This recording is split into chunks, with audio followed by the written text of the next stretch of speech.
And once again, ladies and gentlemen, we welcome you to another great episode of the Gafford and Brown Show. I am Lamar Gafford, I'm Robert Brown. and once again, we're back on the show for our seventh episode tonight. Today, we're going to actually get a chance to talk about the bowl games that just came up. Louisiana Tech's stunning refusals to go to a certain bowl game, and also the latest NFL and NBA news. But first of all, I just want to start it off with going to talking about the bowl games in general. We finally know however many games I think we got like 34, 30, 35 games, and we finally know who's going to get the chance to play well. But none get no bigger than our BCS National Championship game between Alabama and Notre Dame. I mean, matchup between two blue blood matchups. You got Notre Dame who went 12-0 this season, and you also got Alabama who went 12-1. What do you think about that game, Rob? And do you think that this was going to be a very good game? I think it's going to be competitive. I have Bama winning right now, only because I just have more faith in Nick Saban. You know, Notre Dame's a great team. Earlier during the year, I didn't think they were, I didn't think they had a realistic shot of going to the BCS title game. I thought the schedule was going to be a little fluff. But after seeing what they did against Stanford, against Pittsburgh, the USC game a couple weeks ago, I'm a believer now. Now, do I think they can beat Alabama? I'm not sold on that yet, but I have a feeling that the game's going to be more competitive than some people think. I think Notre Dame's defense will be able to match up with McCarron and Lacey and the weapons Alabama has. And I also think that Notre Dame's quarterback, he's arriving just right on time to play this Bama defense. And yeah, rightfully so. I really think that this is going to be a good game. Like you said, you got two well-known teams. Both of them are trying to fight for their 14th title. Both of them, Notre Dame is going to have the tough task right now of stopping the SEC from getting its seventh straight national championship. And right now, I feel like they're kind of up to the task for it. Actually, they do have Manti Te'o. Everett Golson is their quarterback. They do have a very good defense out there, and I feel like this is going to be a very defensive-minded game here. I mean, Alabama's going to bring out a very good defense, and Notre Dame, they have a pretty good defense as well too. It's really going to be, I guess to me, it's just going to be about the X's and O's. I mean, does Brian Kelly have enough to really match wits with Nick Saban, who's pretty much one of our best coaches that's in the college football game today? Right. Now, I haven't seen the Vegas odds yet, but I'm pretty sure Alabama's the favorite. So Notre Dame being in that underdog position, it's going to fit up some good storytelling, especially if they're able to pull off the upset. These are two legendary fan bases, two legendary programs. So college football should be probably pretty happy right now. I think a lot of people, I think they might be a little bad that they might be losing the BCS system to the playoff system pretty soon, but you couldn't ask for a better matchup in terms of loyal fans and history. And no, you can. I mean, it is like I said, we got two very good loyal fans out there. Loyal fan base. It's gonna be a very good game. Now, outside of all of that, we also have the other four BCS games that have just been also announced too yesterday. But none really stand out more than the matchup that we thought was going to be the national championship game just probably about 2 or 3 weeks ago. But they're playing against each other in the Fiesta Bowl, Oregon and Kansas State. That's going to be a very good one, don't you think? Yeah, definitely going to be a big game. It's going to be a matchup that I think is going to be kind of even. Another matchup I think that a lot of people should take notice of is the North Illinois Florida State matchup. Hmm. I think that's going to be a game that you have the underdog in Northern Illinois, but I think they're a better team than what you see on paper. The Louisville Florida matchup, I see Florida running away with that a little bit because of the athleticism. You have a pretty good Louisville team in the Big East. Still don't know if they're battle tested. What's another game we have, Lamar? I think the other BCS game that we do have is going to be Wisconsin and Stanford in the Rose.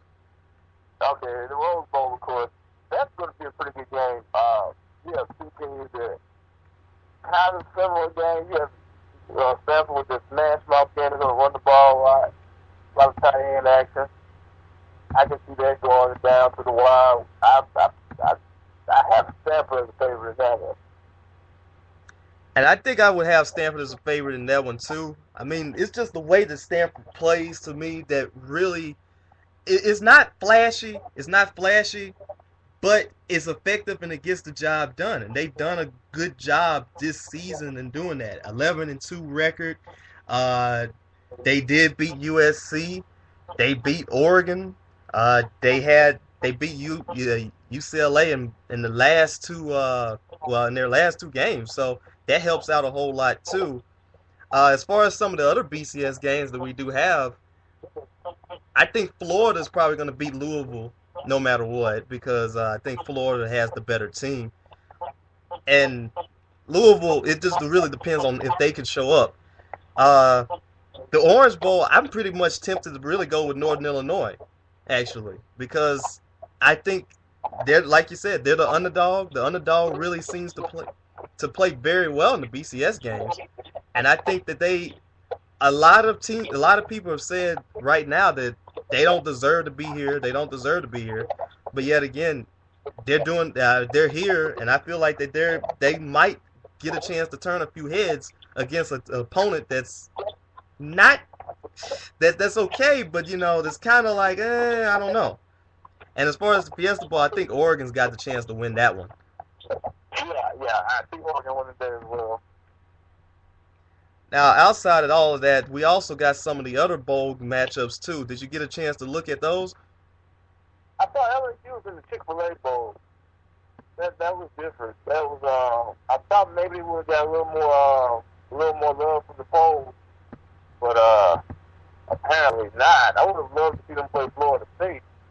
I mean, that would have been a good matchup, but Chip fell where they may. I see them winning in that game. Also, the Independence Bowl is lucky to have Louisiana University playing in it.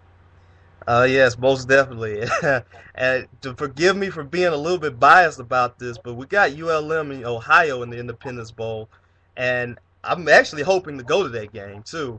I feel like that's going to be a very good game too because you got with ULM, you got a team that can pass the football a whole lot, and with Colton Browning, but you also have in Ohio, I think they run typically like a pistol offense, and they are more of kind of a running style team. And and also you got Frank Solich coming back to the city of Shreveport. He was here I think the last time he was in here in 2002 when Nebraska played against Ole Miss, and sadly Ole Miss won that game. So he kind of knows a little bit about the Independence Bowl. Right, and I mean this is good for the state. It's good for ULM.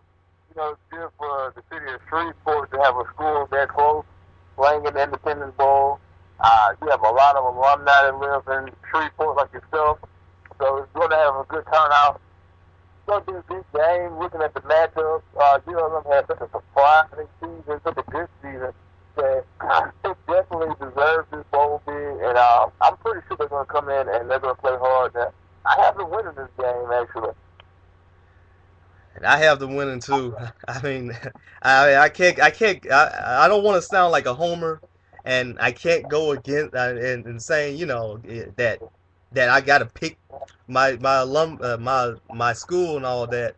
But I mean, they have the home field advantage in this one. Monroe's just up the street. Ohio, they got to obviously travel and all that to come down there. I feel like that this is possibly the best case scenario for ULM, at least to get themselves into a bowl game because hey, this is your first bowl game. You're playing at home. It's going to be exciting for that.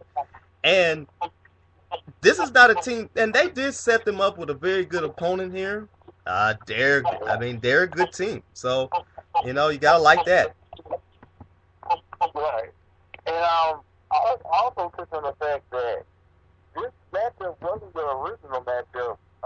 ULM initially had Louisiana Tech there as an opponent, but Louisiana Tech, from what reports, they turned that bid down. What are your thoughts on that, Lamar? Well, my thoughts about that, and I was actually gonna have a little bit of like his own segment, but my thoughts about that actually was. Yeah, give us your initial thoughts, and then we'll get more detail on it a little bit later.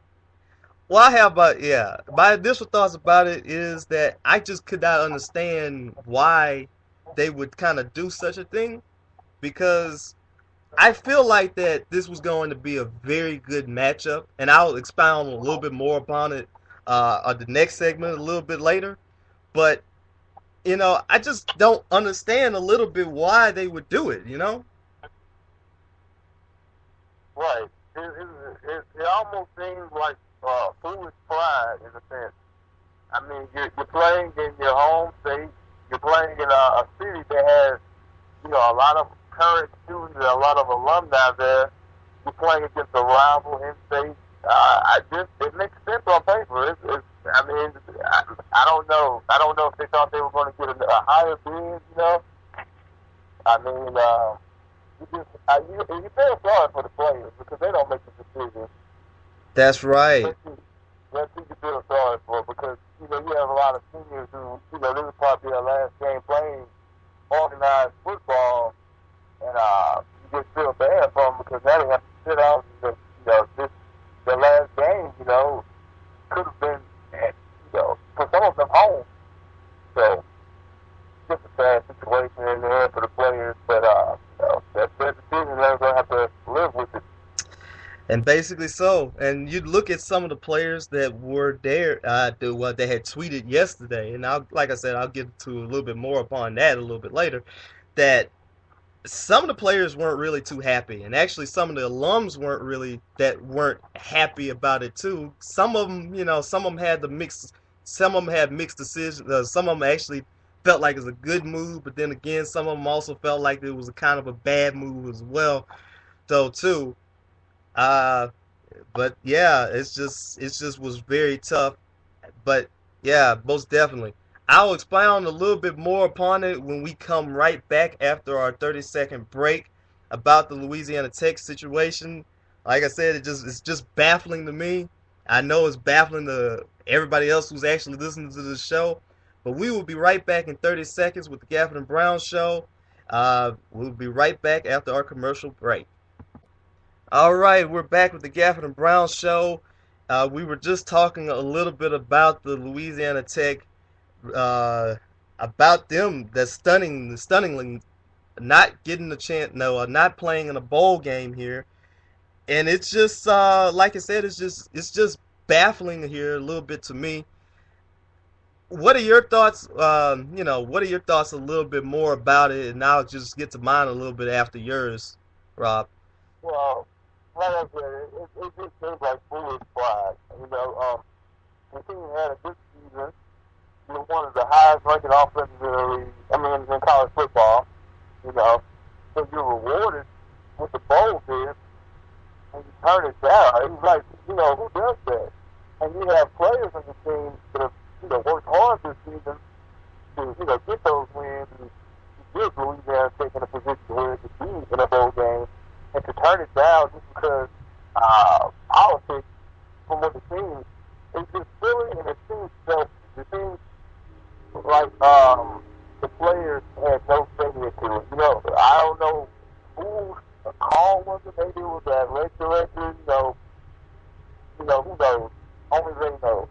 But I just from the outside looking in, it looks like a foolish decision. It looks like a prideful decision. It looks like one that could have been capitalized and made into something, great because you're playing in a city, Shreveport that is, that has many of your alumni. You have many current students from Shreveport.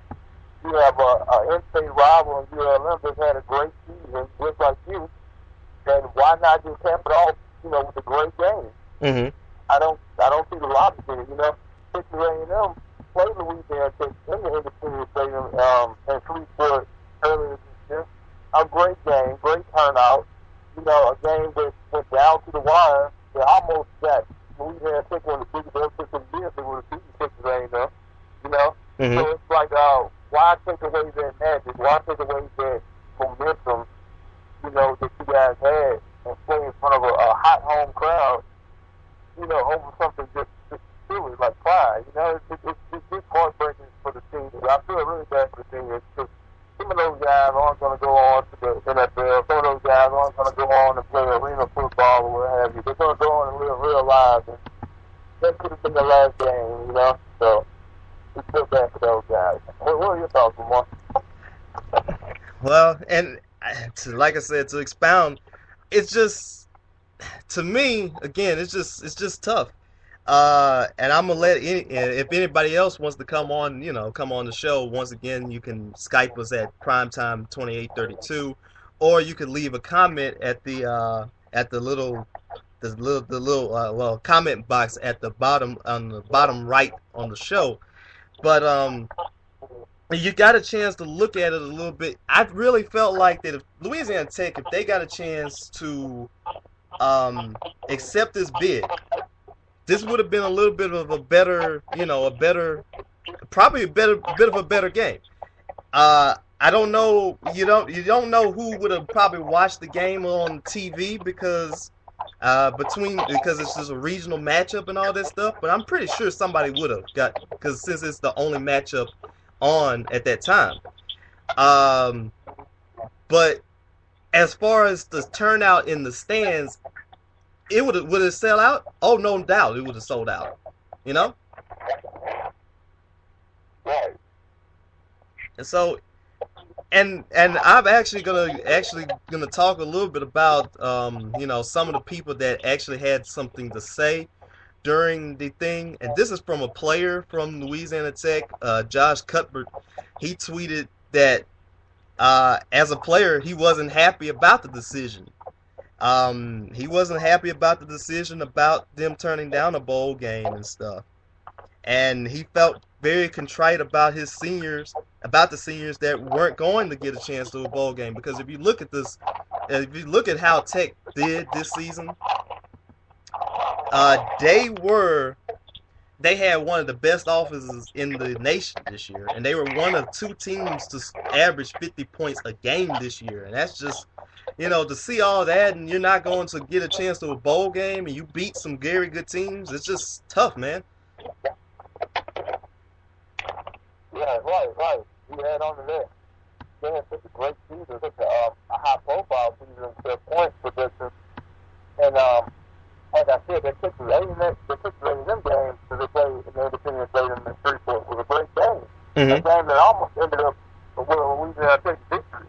So if you think about how successful that game was with a big program like that, and how successful this game would have been with an in-state rival, if you want to call it that, in ULM, who also had a great season, has plenty of, alumni, current students living in the Shreveport area, just like Louisiana Tech. The game easily would have sold out, like you said. So the logic there doesn't make sense. I don't know if Louisiana Tech felt as if they were better than the Independence Bowl. I have no idea, but to turn down any bowl bid after a good season is just silly to me. And I wish we could have a word with the athletic director, anybody in Tech's program that has an input on decisions like this. I wish we could have them on the show to explain this stance because it's baffling to me. And it's funny to me that again that you get a chance to actually mention about the athletic director, because he's vehemently denying the chance.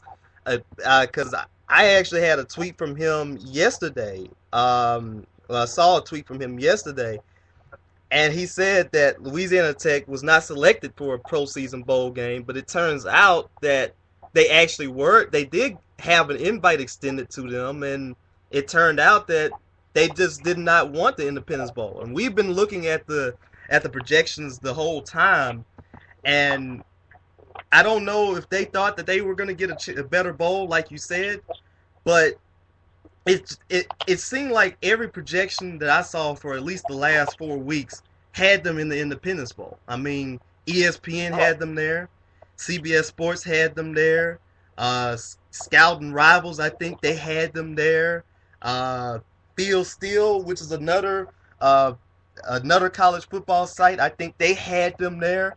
So I don't know if they thought again that they were going to get a better one, but it's just sad to me. And again, I think it just continues to stem down from the whole bad blood that these two schools have had between each other. I think I remember from a couple of years ago that it was kind of like the reason why I did not like Derek Dooley too much was because he felt like that ULM was below Tech and stuff. And it just seems to me again that it continues to be that bad blood between both schools and stuff. But I feel like this again. If it, I mean, again, if you think that you're better than somebody, then why don't you prove it on the field? You know? Right, right. And at the end of the day, that's what it all comes down to: is who's the better team on the field? What's better place to, fix that? Answer that question, but on kind of home turf for both teams. It's silly. Like I just keep thinking it's so silly that this game wasn't. This isn't happening over a foolish decision, in my opinion, because you could have made a brilliant marketing scheme with this. You could have had the battles, whatever. This could have become a rivalry game every year. Right. There's so much potential you can add to this. A feud like this, could help both universities. Let's be honest, Lamar. Both of these schools, other than LSU, when it comes to Louisiana football, both of these schools have great programs. Mm-hmm. Top programs. There were Tulane. This game was made tons of money. A good money for them to continue playing each other. This could have been something annual. Right. In the Independence Stadium, like early in the season, maybe the first game, maybe in mid-season, play in Independence Stadium, Louisiana Tech, rivalry game. It's just a lost opportunity, and I just wish things went the other way, because it seems silly now that, an opportunity like this can miss out on.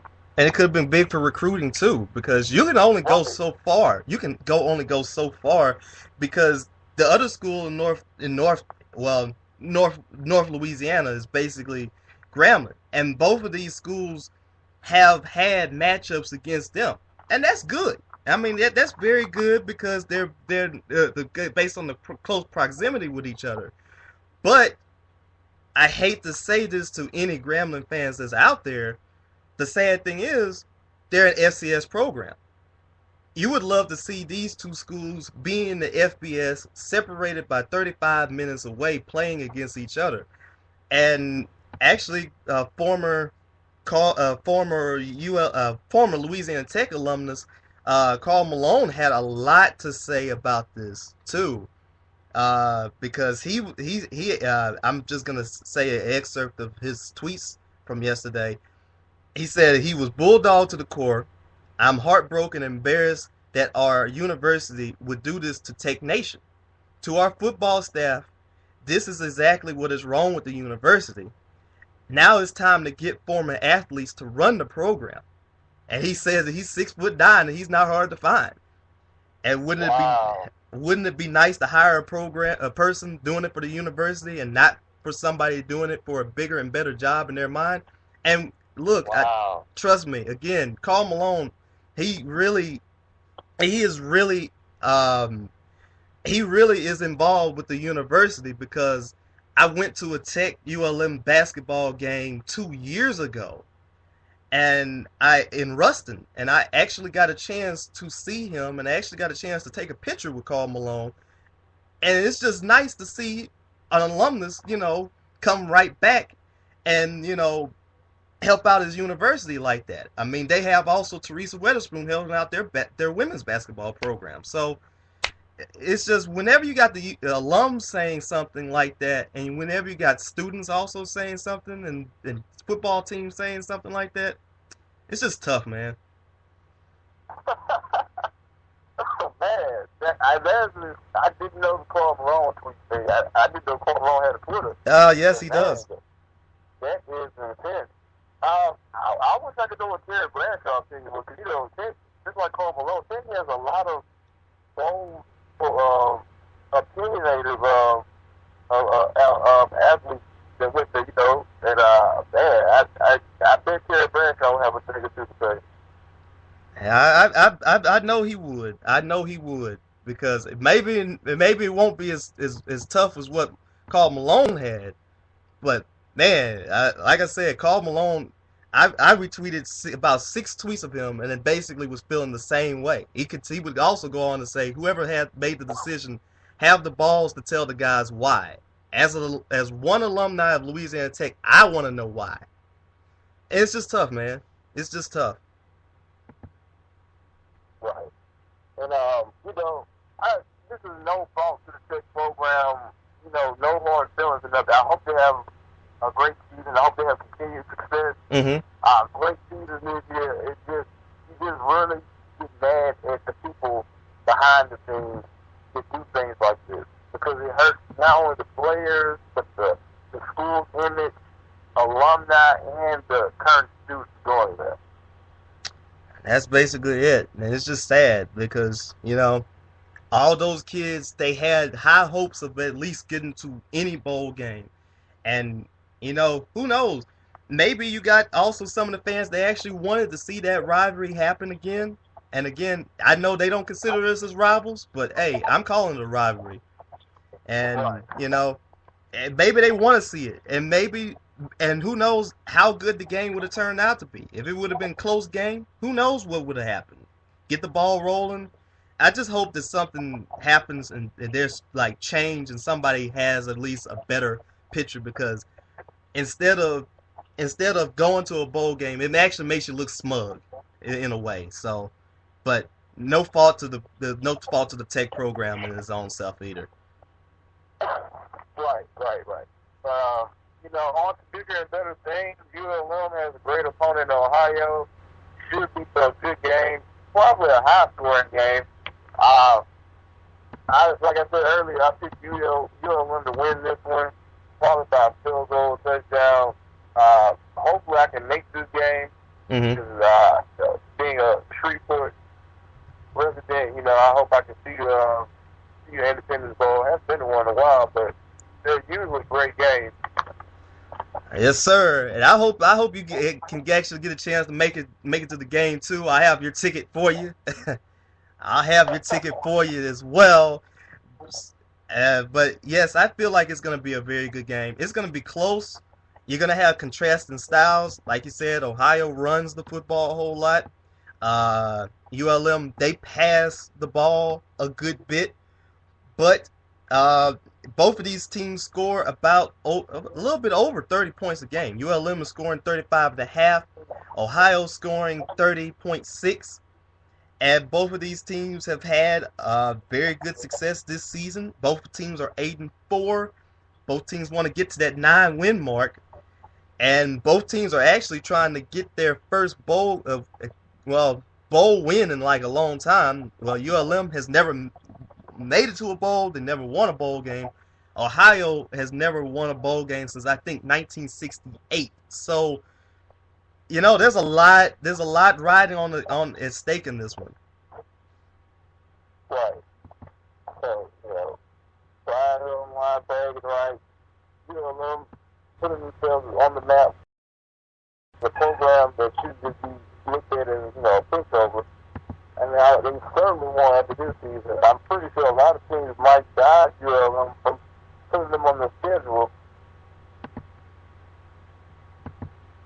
What? What you said? Yeah, I'm sure a lot of teams might try to dodge ULM next year by putting them on the schedule because they're not a pushover. They're certainly not a team to take lightly. Oh yes, they are. They will not be. And actually I got a chance to see a future schedule of ULM, and I think they're going to be playing against Oklahoma next year, and that's going to be a very big game too. And especially if Colton Browning comes back, I feel like they could actually give Oklahoma a pretty. They might be able to hang along with Oklahoma. I mean, I mean, you never know about this game. I'm looking at the out of conference schedule this year. They're playing next year. They're playing against Oklahoma. They're at home against Grambling. They're at home against Tulane, and they are at Baylor. And in 2014, they traveled to LSU, and also in 2015, they traveled to Georgia. So that's going to be interesting too. Actually, we also got somebody that also made a comment about the Louisiana Tech thing. Let's read it right quick. It's from Raymond Swally. He says his thoughts about Tech is this: a bird in the hand is worth two in the bush. You don't tell a person asking you to marry that you will accept if nothing better comes along. As an AD and athletics department, they owed it to that team and those seniors to accept an invite to come along because of out of the whack you have only one guaranteed tie-in if you win. Other than that, you have to take what you get. It's a shame that a team like Tech and that offense won't get to show off what they have for one more game. On the flip side, I hope that this gets us closer to a Tech versus ULM game because it is absurd that these universities are separated by 40 minutes and have not played against each other since 2000. Even if it has to be a neutral site, this game needs to be played on a yearly basis. And I share your sentiments exactly, Raymond. So right, thanks for the comment, man. Great comment. Thank you for the comment, and once again, like I said, just continue to keep those comments coming as well. We'll take a little bit of a break right quick. We'll also talk a little bit about, I think now we'll probably talk about the NFL and also talk a little bit about the NBA as well. This is the Gafford and Brown Show. We will be right back in 30 seconds. All right, we are back with the Gafford and Brown Show. We had talked about the bowl games. We had talked about Louisiana Tech. Now let's get ready to talk about the professional side of the football realm. What happened in the NFL? This week we had some pretty good games here, but I guess none really got any bigger here than the Pittsburgh-Baltimore game. As always, it turned out to be a very close game. 23-20 win for the Pittsburgh Steelers. What are your thoughts about that game, Rob? Well, shows you why he's still on the roster. Pull something together and made magic happen. And you gotta put your head to the guy, man. He's 37 years old. You know, he doesn't get many snaps. Let's let him stand up the Big Ten on the field. And when he does, he tries to make the best of it. He came through in the big win against Baltimore. Last week was a bit disappointing. Losing to a crappy Cleveland team, but you can't be too mad about it. But beating your division rival team that has the one up on you right now in the division, that's certainly helps. So Pittsburgh is in a good spot. I see them making the playoffs. I see them getting the wild card spot. Playoff with them considering the fact that they've lost the season the first game and last season, so I'm certainly don't want to see Denver again.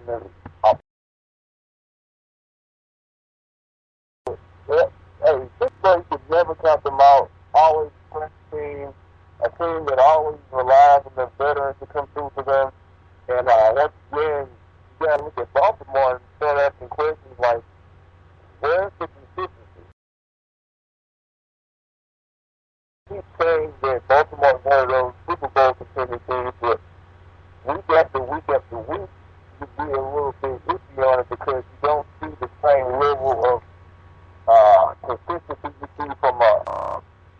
New England or, an elite, franchise every week. But, hopefully they'll be able to turn around. They're still in the lead of the division. You just ask questions about Baltimore because they look good one week and then next week they fall apart. You certainly can say the same thing about the New York Giants, but they have rings to back to why they play like that. Mm-hmm. So Baltimore can't say that. And that's just the thing. It's just sometimes here it feels like that the offense is doing pretty well, but sometimes the offense can be a little bit inconsistent. We know how the Baltimore defense rolls around. We know that they're very good. We know that Ray Lewis is actually trying to come right back on the field too after the torn bicep here. And well, it's a testament to his style, and well, this is a testament to his will to play because well, we really know that right now it's pretty much all about him cementing his legacy and him wanting to get a chance to ride out on top and get another ring. And I feel like he really deserves that. Injuries kind of does happen a little bit for Baltimore. And the sad thing is, with that loss, this does drop Baltimore from that number 2 position of them having a bye week. And actually, ironically, their matchup, if the playoffs were to begin today, their matchup would be against the Pittsburgh Steelers. Go figure. Wow. So, but I really feel like, again, also looking at it from Pittsburgh's side, they really needed that win, and especially without Big Ben. They needed to win a game. Because if they didn't get a chance, they would be looking at the Cincinnati Bengals by a game. Now, hopefully they can get them back in for the next 4 games, which are pretty winnable from what I've seen here. So, hopefully they can get them back down that stretch, and well, there you go. Right. And like you just said, man, these two teams go to the very well. The division rivals always a nail biter when you see it. You just really think about Baltimore and the opportunity they had to just get rid of Pittsburgh in a sense by beating them this week, and they kind of got the foot off the gas a little bit. Mm-hmm. So we'll see how they perform next week. And this is a team a lot of people play in the Super Bowl, the Baltimore Ravens. So we'll see if they can continue to right the ship and get there. But it's not looking like an easy task at all.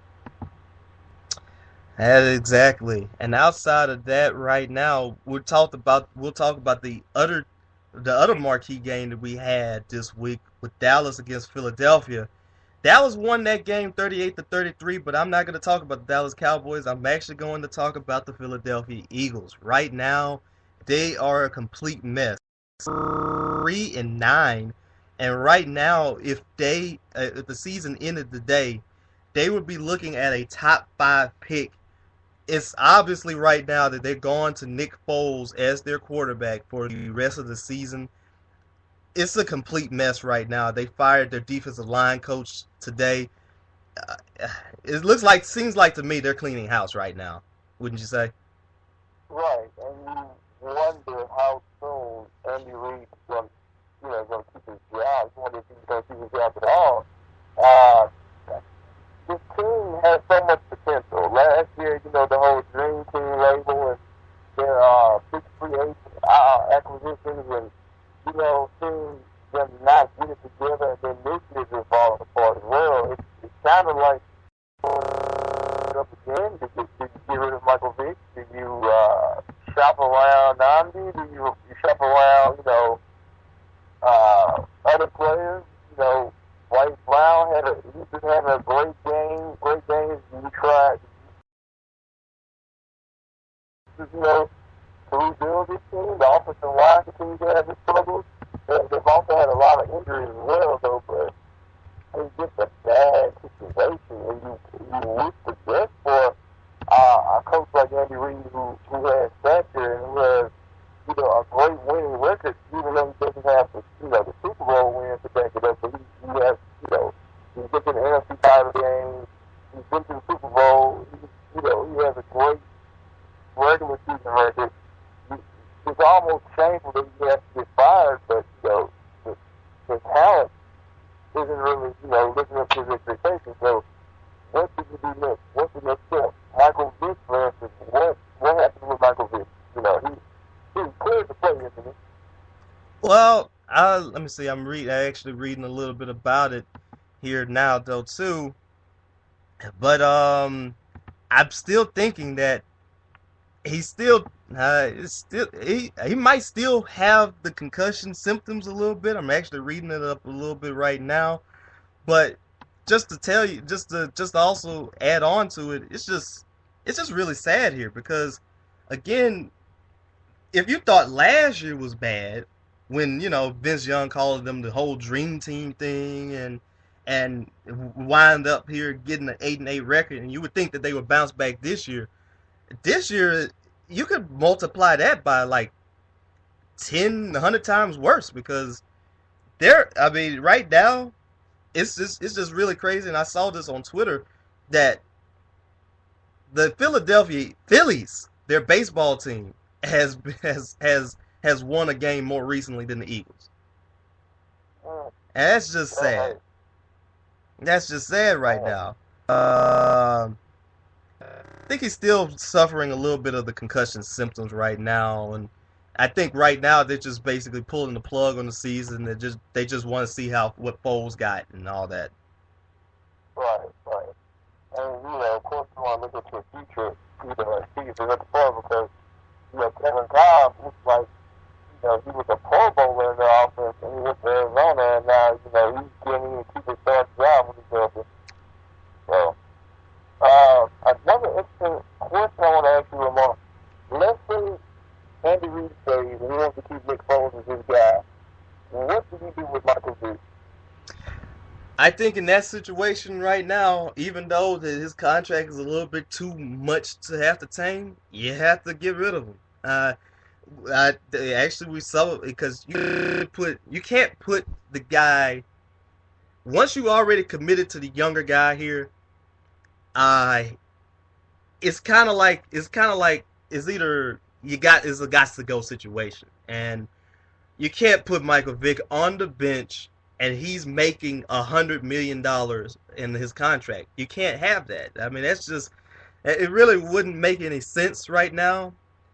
Uh, I'd have to get rid of him, and a lot of people have been actually thinking about where would he end up at. Kansas City needs a quarterback.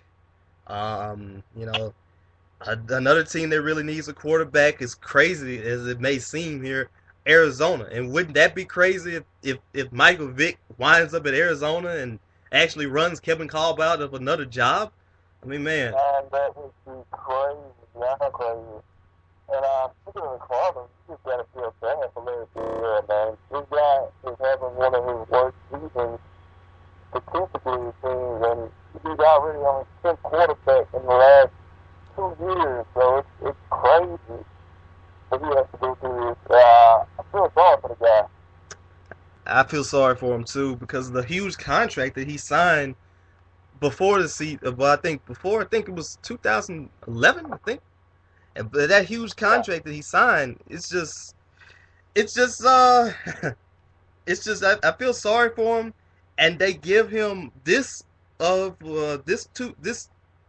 quarterbacks here, Kevin Kolb and John Skelton, aren't really that good. And I don't even think if you combine the two, they're not that good. So I would say if you have the opportunity to try to get Michael Vick in the off season, you do it because hey, I mean he's got to be better than both of these. He's much better than both of these players right now. Can he? He's got to be. Right. And I'm pretty sure Steven Davis has been the offensive mind that he can come up with a scheme to help Michael Vick, become use him to his assets, like that. Now, also elsewhere in the league too, it seems like in Jets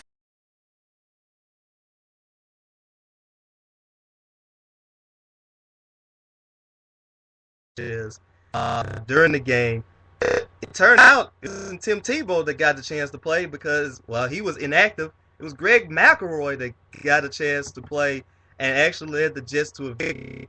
And I say this, the Jets really have nobody else other than themselves to blame for actually shaking up Mark Sanchez's confidence. Right. Yeah, but first the people and giving them a quarterback, that had all that hype and just won a playoff game and, coming off a 7-4 regular season. That you don't want to put that on a young quarterback who, your team has success, so he's been the whole reason for that success. The Jets have been to the AFC title game with more Sanchez. They've won playoff games with more Sanchez. So it was never more Sanchez leading them down the field with a game-winning drive or things that maybe it was more so the defense running game and a combination of him making mistake-free football. And now you have Sanchez having to really step up in these games and play teams because the defense has had several key injuries. Injuries that made them weaker than what we expected them to be. And the offense has a lot of injuries at receiver and running back. And, so he's playing hero ball now. And Sanchez, he's not doing well at all in that role. And you shake his confidence completely when you have Tebow in the background, people changing names, wanting them in, wanting that magic to happen. And it's not going to happen, Sanders, because the Jets, right now they're on the outside looking in mathematically, they're still in the playoff race, but it's not going to happen if you ask me. Do you think they're going to stick with McElroy, or do you think they're going to make a switch back to Sanchez or start Tebow?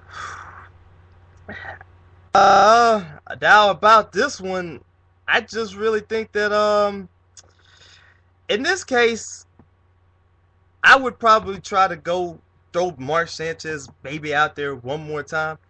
A lot of people have said that he's kind of bad and stuff, and I don't think he's that bad. It just has to deal with, again, confidence and stuff. It's just his confidence here. It's just if Tebow's ready to go next week, it becomes a little bit of a peculiar situation. You think that they have to put Sanchez out there, or you have to put Tebow out there. But I don't think if Tebow's not ready, that could go out there. So it's a tough situation right now, and you got to really think here that it's just been a horrible season all the way over for the Jets. And I'm not saying that Mark Sanchez is by any stretch a top 10 quarterback, because he's not. But with his game plan work, and basically all he just does is just manage the game, and that seems to work along very well. At 5-7, they possibly can still make it to the playoffs, but I don't see it happening either because, well, this just right now they're a huge mess as well. So they have themselves quite the quarterback conundrum. Right. Another team. Yeah, go ahead. I'm about to say another team that kind of has a quarterback conundrum right now is the San Francisco 49ers. It looked like we were going to have another tie against them and the Rams here, but the Rams pulled out with a 16-13 win. They went with Colin Kaepernick, but he lost the game. Now you get into this situation one more week here. Who would you have as your starter for the 49ers? Alex Smith or Colin Kaepernick? I was going Kaepernick just because he showed me something that I didn't think he had against New Orleans, and that was it was awareness. That's what he had. And Alex Smith sometimes, although he's considered to be a game manager, Alex Smith sometimes gets caught up in the moment, and he's not as good as Kaepernick when it comes to creating plays with his body. And 2 times yesterday, I saw when Kaepernick made the decision to get out of the pocket, scramble, pick up yardage, get the first down, things of that nature, when Alex Smith more than likely would have taken the sack.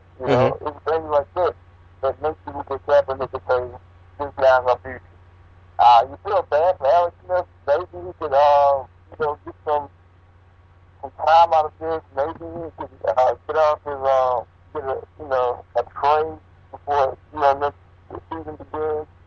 But it was his job to lose, and, well, you see what happens. You're to piggyback off of you for 1 second here. I really think that I would have to start Kaepernick as well. He gives a very good dimension to that team, and we saw that he made a 50-yard run during the game here. Again, both of these teams, both of these quarterbacks do have the little bit to the table, but I think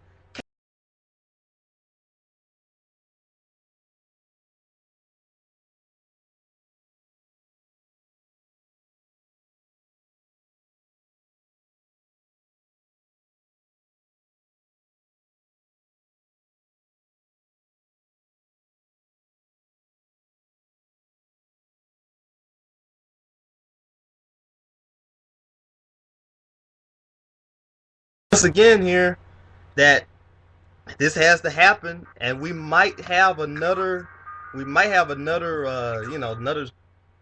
another situation where Alex Smith might get a chance to have to showcase his talents elsewhere and stuff like that. Right. And, you just hate to see it have it. Now, one team that does not have a quarterback controversy right now is the Indianapolis Colts, and they pulled out another great win against this time against the Detroit Lions, 35-33.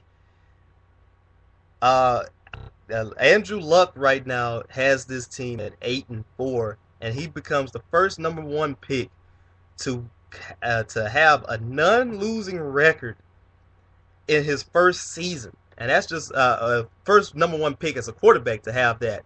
Man, that's just amazing, huh? Rob? Hello?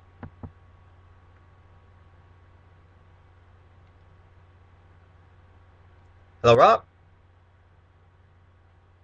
Well, we might have had a little bit of a technical difficulty between me and Rob right now. But just to also go on and say here that it just was very tough. It was a good game for these two teams, and it's just amazing to see how the Colts have been playing so far. That again, they're oh, you're here, you're back. Yeah. Okay. Yeah, I was sitting up on. But yeah, the Colts, man, great season, great story. I really want them. Well, right now they look like they're in the driver's seat before the wild card. So is that right? Yeah, I think it's them in Pittsburgh right now, right? Yes, it's between them and Pittsburgh right now. The Colts have the 5th seed in the AFC. Right. So yeah, they're pretty much in they control their own destiny for the playoffs. So all they have to do is win out and there. I see them going there, and I'm kind of nervous. I really don't want to see them because the Broncos right now have their 4th spot. Mm-hmm. And that's the team that I don't think a lot of people want to see is the Colts because they play hard. They play scrappy. They can come from behind. And Andrew Luck is not afraid of throwing the ball. Judging by his touchdown and interception ratio. Yeah, that indeed. But still, it continues to work with them. The one thing about them is they got a pretty interesting stretch of the last few games, and I feel like that they probably go 2-2, at least here judging by this. They host Tennessee next week.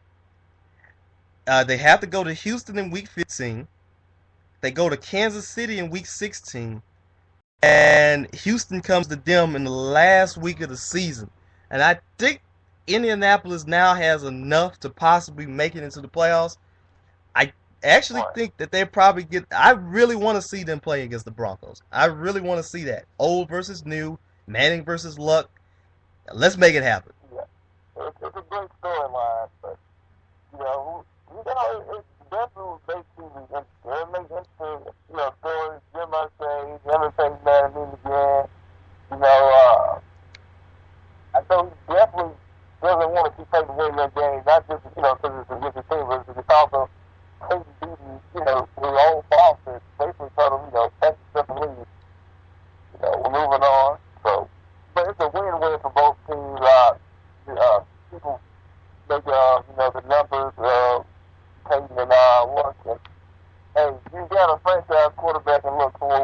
for the next 5, 10 years. So why not take it? Exactly.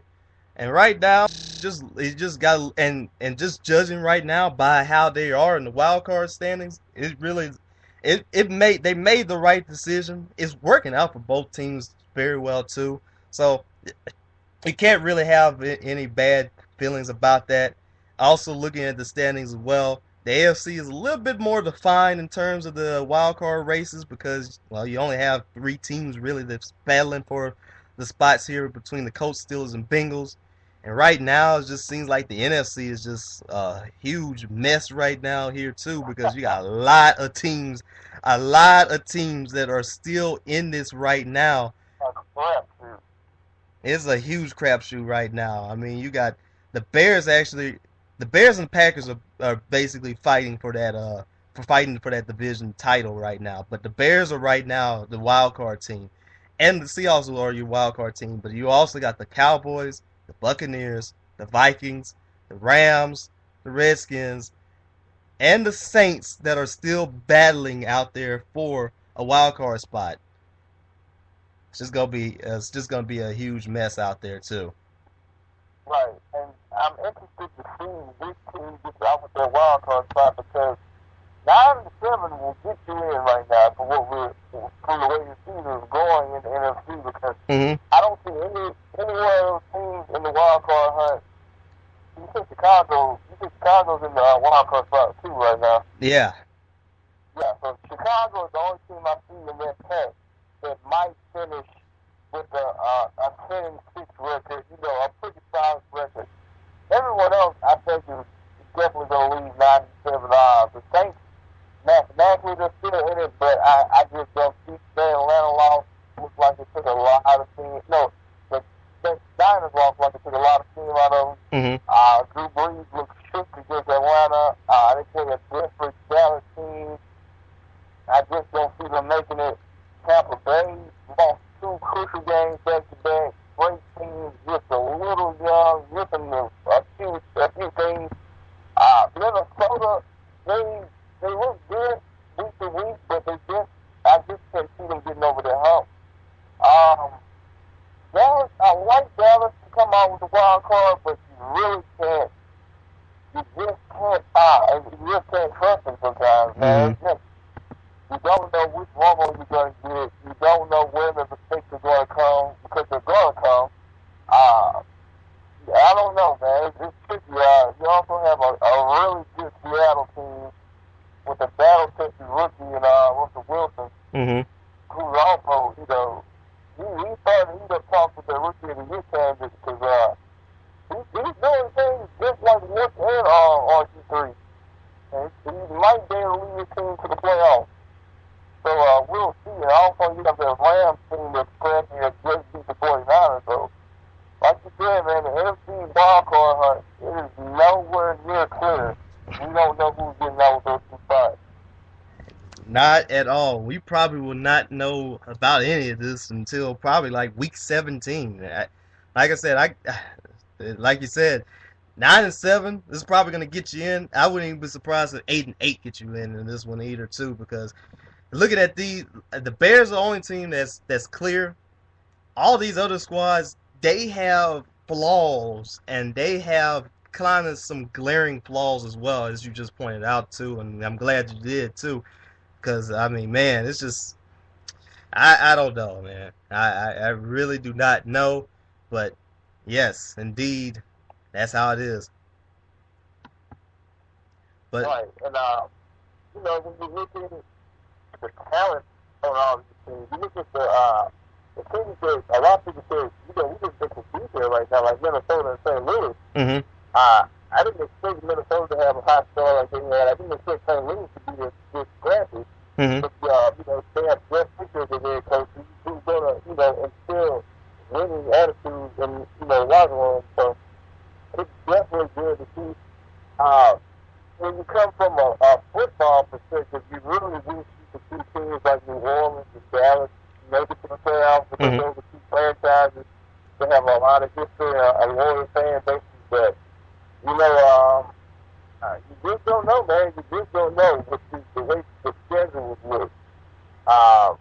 I would like to see Dallas make it with all the talent they have, Mm-hmm. the potential, but you know, they have to definitely win out to get in, and that can happen. Chicago, they have I would say a lighter schedule, but you never know with their cast they have, Cutler and company, but they have the tools to get it done.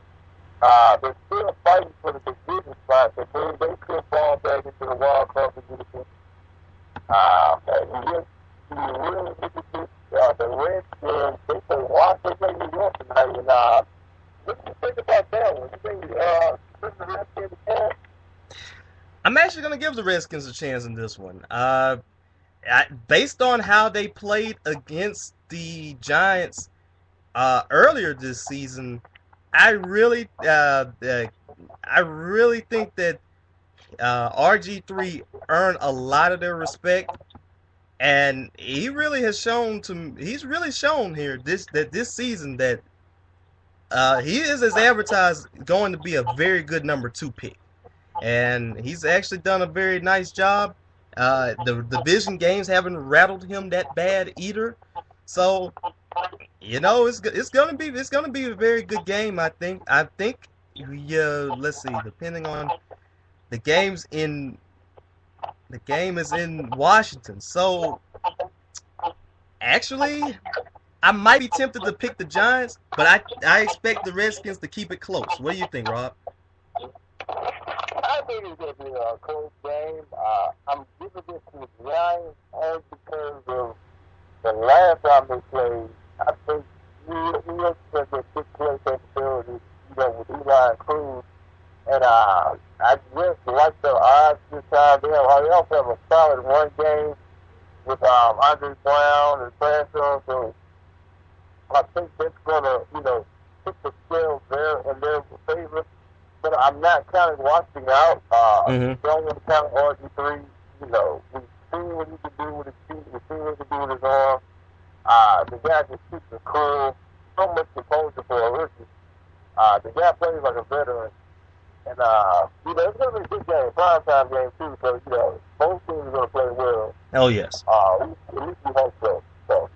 And Washington's best still in the playoff race as well. They're not out of it. They're mathematically in it. But, this win would be huge for them if they could pull it off. What's that? So, yeah. I think this win would be big for them if they can pull it off. Oh, yeah. So we're looking at a NFC wild card race that looks like it's going to come down to the wire. Exactly, and it is going to come all the way down to the wire and stuff, and well, we hope that things do happen in that way too. And also a little bit of a sad note, just to also to end out our NFL coverage as well. I'd like to also say rest in peace to Joban Belcher and also the Cleveland Browns groundskeeper as well. But those two tragedies right there in the NFL, is just sad to see those two things happen, and and at least, and I wouldn't say that it's just sad. It's just sad to see those two things happen. The two teams that were also in play here with this, the Kansas City Chiefs and the Cleveland Browns, at least they got themselves wins today. I know it doesn't bring back the ones that they lost and all that, but it kind of helps out a little bit though too, don't you think? Yeah, the Cleveland situation said because that's a team that's been up and down out the year, and they've been in games close. They just couldn't deal, so it's just seeing them get their win for the morale team, or people get themselves up after their tragedy.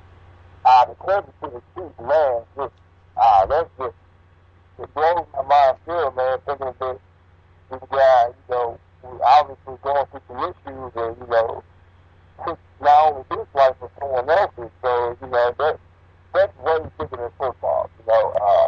It almost gets to the point to where you almost wonder if the game should have been canceled or not, because with certain tragic, event that just took place there. So, continue prayers to those teams, to those fans as well. And, it's just a situation where you sit there and you just think about life instead of a game. Because at the end of the day, that's all it is just a game. And most definitely, I couldn't have said it any better than those words right there. You completely hit the nail on the head on that one, Rob. Like I said, all you can do is just pray for the families of actually both families and stuff. Pray for the teams, pray for the organizations as well. Hopefully that there would be better days and stuff for that. And yeah, that's just all I have to say about that. We will be taking another 30-second break. We'll talk about the NBA real quick. And this is the Gafford and Brown Show. We will be right back. All right, we're right back with the Gafford and Brown Show. We just talked about the NFL. Now we're going to the NBA right now. Again, this season, right now, we look at it. I'm looking at the NBA power rankings, and the Miami Heat are the number one team. The San Antonio Spurs are the number two team.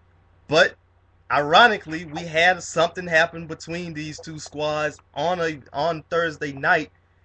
The Spurs, playing their fourth game in 5 nights, Greg Popovich decided to pull Tony Parker, Manu Ginobili, Tim Duncan, and Danny Green out of the starting lineup, and he did not dress them. And the Spurs wound up having to pay a $250,000 fine. What do you think? Do you think that fine was justifiable, Rob? Or what do you think? No, I don't think it was justifiable. I think it was David Stern, you know, wanting to flip his muscle and show that, he still runs the show, kind of like he did with the Chris Paul veto trade. I think it was very necessary because Greg Popovich is a great coach. The man is, he's playing chill. While other coaches are worried about, morale and things like that, he's not worried about that. He knows his guys. He knows what his guys need to win and to, have a good season. Tony, Tim, and Manu, they're getting a little older. Specifically, Tim and Manu, they're up there. But Pop knows that. So Pop does what he needs to do for his guys to get the proper rest and come back. Because if you look what's going to happen, sitting those guys for their Miami game, they came off fresh against their Memphis team. A division rival. And they won that game. But the dude, he's thinking ahead of things like that. Pop doesn't care about having a game or two. He doesn't care about, waiting. He cares about winning. And that's what it's all about. I know David, I hear people's opinion about, well, people pay to see the stars and blah, blah, blah. Okay, let's be honest. You're a Miami Heat fan. You have season tickets. I don't think you're ready to go see the Spurs. Let's be honest. You're not a Russian game to go see the Spurs. Not saying the Spurs are a bad team. They're one of the greatest teams of the last guys. But you're not running to go see the Spurs play if you're a Miami Heat season ticket holder. If you go to the game because you're a season ticket holder and you're going to be a good game, but oh man, I want to go see that breakfast jump on somebody. No one's saying that. So I hear that argument, but I'm not buying it. You play to win the game. Like Henry would say, play to win the game. Greg probably does that. He's an 82-game season. You want to have the guys really play the big games. The games that mean more than just, while we beat the Heat. It doesn't matter unless it's green if you beat the Heat. About to be your division rival, the Memphis Grizzlies. That matters. So,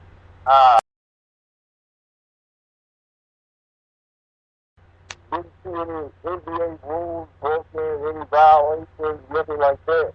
Once again, it was just David Stern feeling like he had to step in and show Greg Popovich who was boss and play fair. That's how I think it.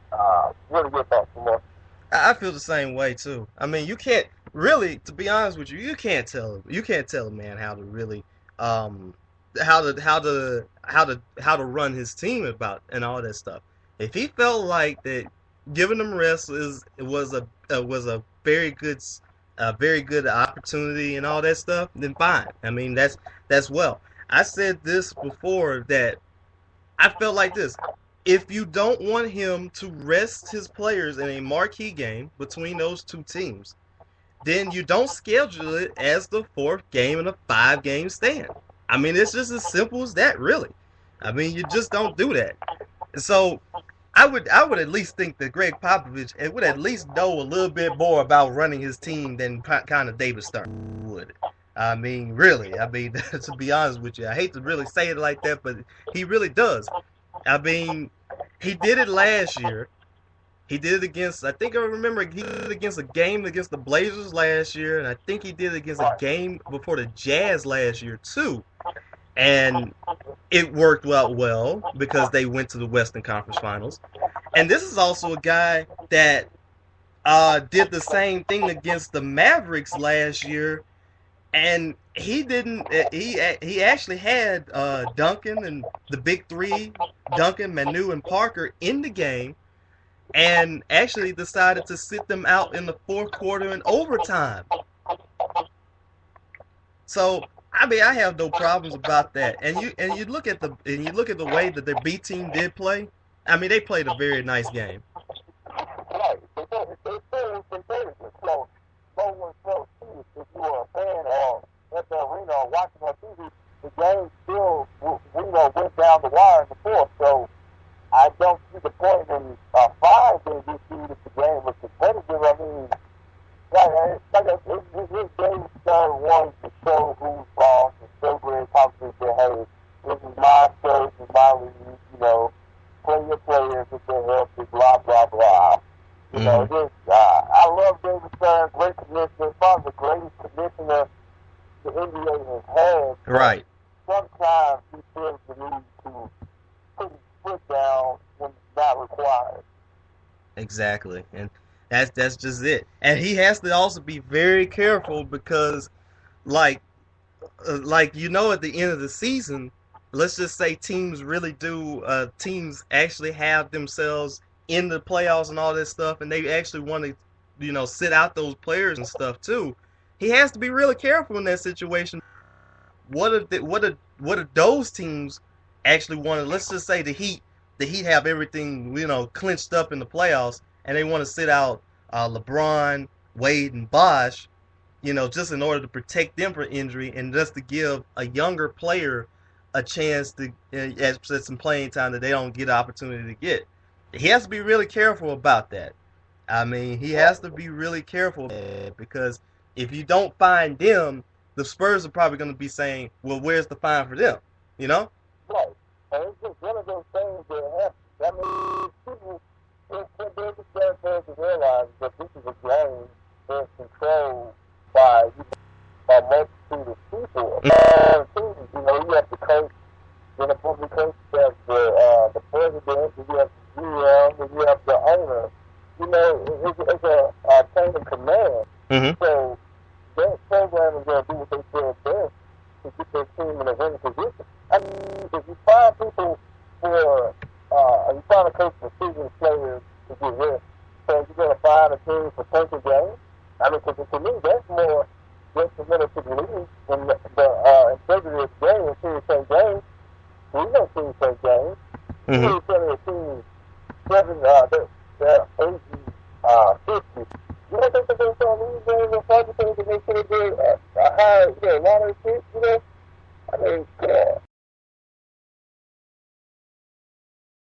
games or, things like that. It's crazy, I don't get it. I don't get it. The other time, he usually knows what's best for the game. There are times within the last 5 years that he's shown that he's left touch with some things that go on in the league now. Right. If he needs to really do something, at least curb tanking. I mean, teams that knowledgeably tank, bad teams that just like, oh, okay, well, we just need a better lottery pick and all this stuff, stuff like that. You know, it's just those things right there. I don't agree with it. I really don't agree with it. Right.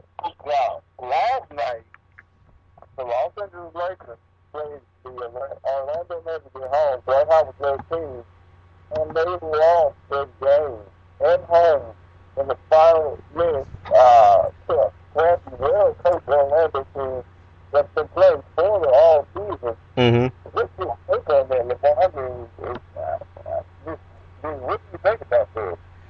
Well, I didn't get a chance to see too much of the game here, but it really shocked me to see that the Magic would actually pull out the win against the Lakers. I would think that if there was any game that the Magic were probably going to beat the Lakers, I would have thought that it would have probably been in Orlando, and well, just to see, and we still got to see how that matchup is going to happen March the 12th, if you also needed to know. But the Lakers could not get a stop in the last bit. They had a problem with free throw shooting as well, only shooting 64.1% from the line. Orlando shot 50% from the field, and that's just pretty tough out there too. Because again, it continues to show here that the Lakers really need to do something about their defense, and they really need to do something fast, and that's just it, man. Right. And to me, it was the ultimate example of what Bill Simmons calls the Ewing theory. Mm-hmm. Like in 2000, when the Knicks went to, was in '99, the Knicks went to the finals without Patrick Ewing playing. Mm-hmm. It's whenever a team does well without his superstar. Kind of like when the New York Giants won the Super Bowl right after Tiki Barber retired. Mm-hmm. That's what last night felt like. It felt like the game theory and full effect. Larry said it's the same to the Dwight Howard theory because the Magic, they play, that's the best ball I've seen them play. And probably since they went to the finals. That team was determined. Jameer Nelson put on a clean from 3 points. J.J. Redick played on one day. I mean, it just, that team played hard as if it was a playoff game. And you look at that and you think to yourself, well, damn, Dwight, Orlando so bad. This is what you got. And they keep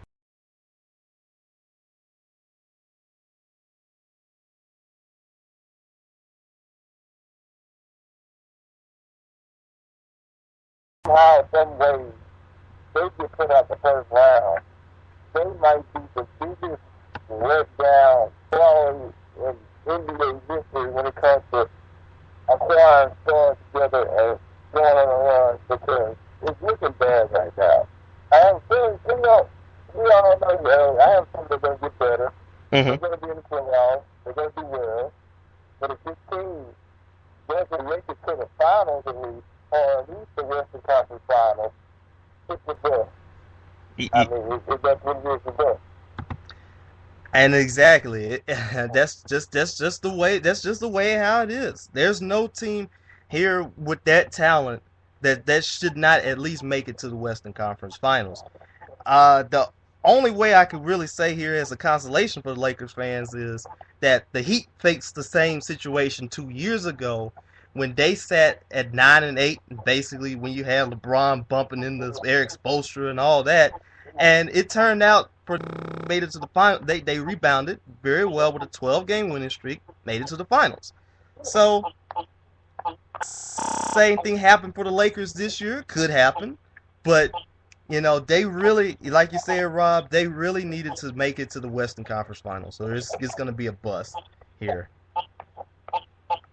The real thing here is also still too, we don't know if the White is going to stay with the Lakers or not. So that's also going to be the albatross in the picture too. The thing about him is, when the Kent Brown had to be a blessing in disguise because we keep hearing more and more reports daily that he needs us getting any better, that he's constantly going to be sidelined. So the Lakers kind of said, yeah, he said that I have a bad situation for everybody. Mm-hmm. So, that's one point. But then you have Dwight Howard, who I don't know his mental toughness, but the guy kind of buckles when it comes to being, situations where you have to make a decision. Kind of like when he signed a 1-year tender to stay in Orlando when he didn't want to and play that season basically because he felt guilty. So you don't want to put a guy like that in a situation where he has to try another extension because if they get put off the playoffs early, they just went in the first round, something like that, you got a guy very mentally weak to make a decision about playing somewhere where he's probably going to get ripped to shred. I don't know. I don't know. I really don't know. And you have Atlanta, a team that just kept y'all on cap space with the, president and Perry now, who might call it right and say, hey, come to Atlanta and start over. Got Josh Smith here, Coach, come on, it's kind of, I don't know, it's weird. And wouldn't that be interesting if he did actually get the chance to go to Atlanta, go back home and all that stuff? And let's just say he brings, let's just say Chris Paul decides to leave with the Clippers, and let's just say, he plays with, or at least he still at least has Josh Smith playing with him and all that. I mean, that would be something there, but that would just be crazy. And I read a report earlier this week saying that Dwight was saying that he wished that the whole thing with the Magic would have went a little bit different too. Did you read that one?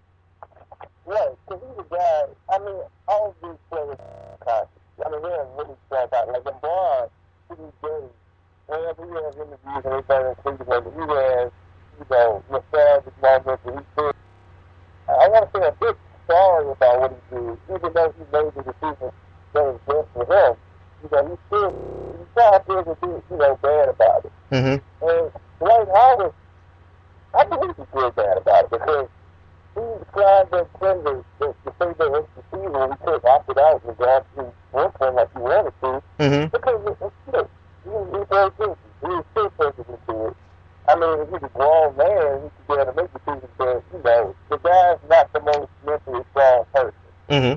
He felt bad. He didn't want to be like LeBron. He wanted to be the guy that stayed and ran himself. But then he still left, and he was traded to it's what he wanted. Mm-hmm.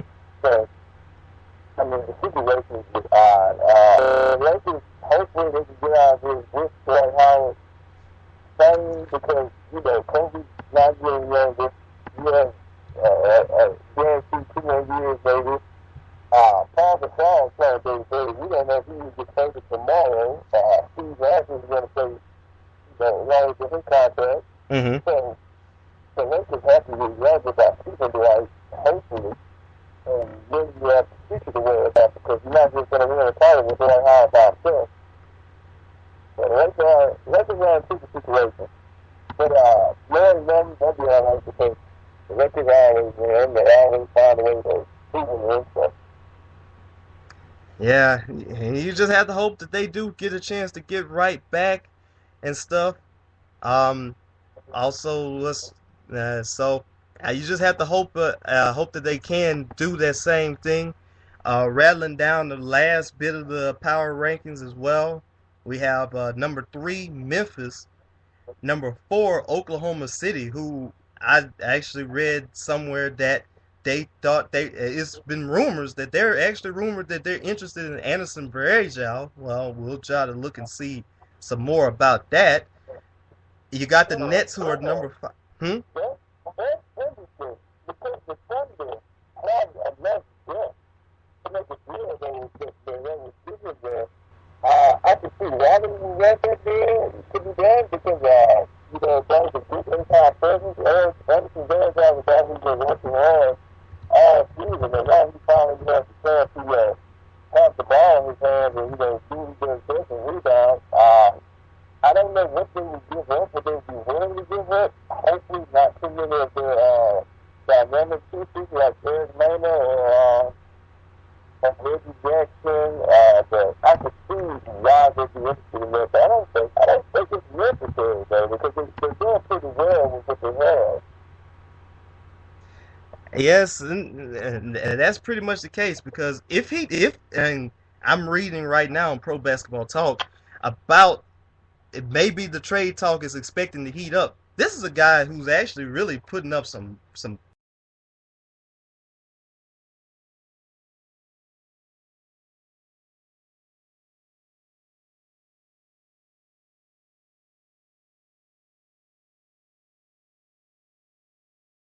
He's basically a double double machine, and let's just say even if I don't know what would the Thunder actually give up for him. I saw it. I just saw it online last. If they do get him, or if anybody gets him here too, they'll get a very good that's a very good power forward that actually can play pretty.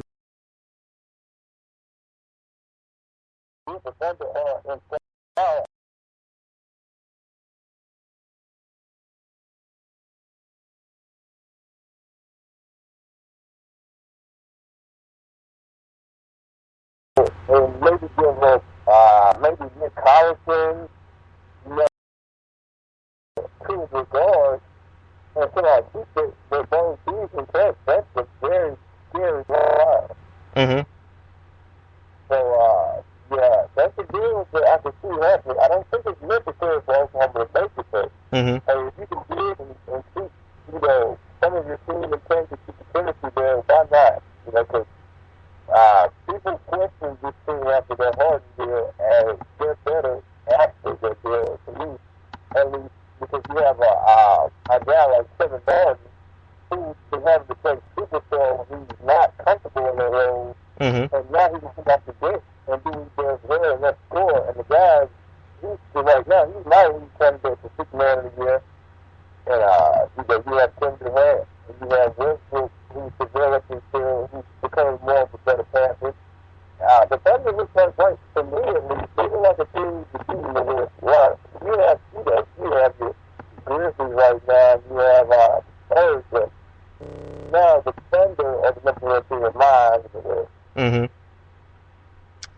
And so, yeah, I think that I think they're pretty much up there to me. Still, I think the Heat still kind of have a little bit of deficiency sometimes too. When it comes to when it comes to terms of playing defense and stuff, they're not the real best team in that market. Oklahoma City, though, I feel like that they are pretty complete. It's either going to be between them and the Spurs, the Grizzlies too. I think that those three right there have a strong case of putting themselves as the number one team. So we're gonna come right back. We're gonna try to wrap up the show here with if we can find some other news as well. We'll be right back with the Gafford and Brown Show in about 30 seconds. All right, we'll right back with the Gafford and Brown Show. We're gonna try to wrap up the show here with the remaining news here that we do have here. We're actually trying to look at some of the top stories right now. Let's see here. Wow, this has been really crazy here too. I heard something about Alex Rodriguez. They are concerned about his hip, and I also hear that he could miss part of the 2013 season. What do you think about that? Yeah, I saw that earlier with him getting hit over. That's unfortunate for the Yankees. It's also calling call to the Yankees to get time to retool. It's time to. But that's the one thing I've never cared for about the Yankees. They've never really seemed interested in getting younger. They always care more about getting better. Like the Yankees, the Yankees aren't the team to rebuild per se. They're more like restock. Mm-hmm. Like they just use more talent just to build up. So I think it's time that they scale back that approach and start building talent again, getting younger prospects, building them up, from the minors and whatnot, instead of just signing free agents that, beat names and all. Cause, it's not bringing championships like it used to New York. Jack Harrison, we see here his name come up in talk. Wouldn't be shocked if the Yankees when they pull the trigger on that deal possibly. But you really want to invest that much money in a guy Mm-hmm. It's just very interesting. If the Yankees do need to be younger, it's something they should have done with, but they keep pushing it back. Because Derek Jeter isn't getting any younger. As a leader, as you see, he's not getting any younger. Mm-hmm. So you just have to retool. You have to do things a little bit differently if you want to make it right now. As far as winning goes. And that's true. And I can remember a couple of years back that they did the same thing. And I think they did the same thing, tried to look a little bit more to their farm system. And it turned out they got a good player in Robinson Cano. And, well, that guy's a very good, that guy's turned out to be one of the top players and kind of in the league right now, too. So you kind of also have to, you can still win. You can still win, but try to keep some of that young talent also too. Build it up. Right. Also, reading some more news here too. Let's see here. I saw that. Let's see. They talking about a picture between in Halloween here between Tony Parker and Tim Duncan had a. I think they held up fake guns to a fake Joey Crawford. I don't know. The NBA hadn't said anything about that. I just thought that was just funny. Yeah, But it's kind of, I don't know. It might lead to every time he likes to take the play with money. You never know. You never know about that one. Let's see about here. Just reading some more here. The Red Sox, they get Mike Napoli from the Texas Rangers. That adds to a 3-year, $39 million contract. That helps them out a little bit. Steve Nash, he's not ready quite to come back to the Lakers. He reveals that he is about 2 weeks away. So they really need him out there. Yeah, they really need him out there right now to help out that team. We had talked about, let's see, the Seattle Seahawks. They feel very confident here that I guess they feel confident in Russell Wilson right now, huh? Right, and this is a guy who I mentioned earlier who needs to be in the same class with guys like Andrew Luck and Andrew Three when it comes to Woodsy every year, who's going to be a future, franchise quarterback because Russell Wilson's story is amazing because this guy was drafted later than expected, by the Seahawks, came in when expected to be a backup, took Matt's job, a guy who can play way more than him, and he was leading the team to a potential playoff team. So you have to respect this boy, you have to respect his game. He's not putting up the biggest numbers. He's not giving you those ESPN center highlight cut RG3, but he's getting wins, and that's what matters. That's all that counts. Also, we got Kobe Bryant calling out Pau Gasol. That's again. That's being old. Kobe's more so being more of a problem to this Lakers team than any of the coaches. I'm starting to think because when things go bad, Kobe, instead of making people better or bringing them up, he gets bitter. And when he gets bitter, he takes more shots. He starts caring more about doing Superman things and trying to score 50 and get his team out the hole instead of building guys up and building them up. Because Paul Gasol, he's a guy that he comes and goes. Sometimes Paul comes out. He's 10, 15, sometimes 20, 10. Some nights he's usually 4 and 2. He's just a guy right now. And I don't know if it's because of age or what, but the guy has his moments. And Kobe doing this again, calling him out. I don't know what time he calls him the White Swan, so you need to be more of the Black Swan, and all this stuff. It's not working anymore. I don't know if he's calling it, I don't know if it was Phil or someone they thought him to use these 9 tricks, but it's not working like he used to. I just think he should just talk to Paul privately now. Just tell him that privately. I don't know. Yeah. And that would help a whole lot. You don't need to air out your dirty laundry in public like that. It only makes it worse sometimes. So you never know what could happen about this. And our last story, congratulations, Sports Illustrated Sportsman of the Year, LeBron James. He wins the 2012 award. Wow, that's a good look. That's great. LeBron has had the best year of his career, winning gold medals, MVP, Finals MVP, the NBA Finals in that 14 year. Just great year for the guy. He deserves it. Only 27 years old. God.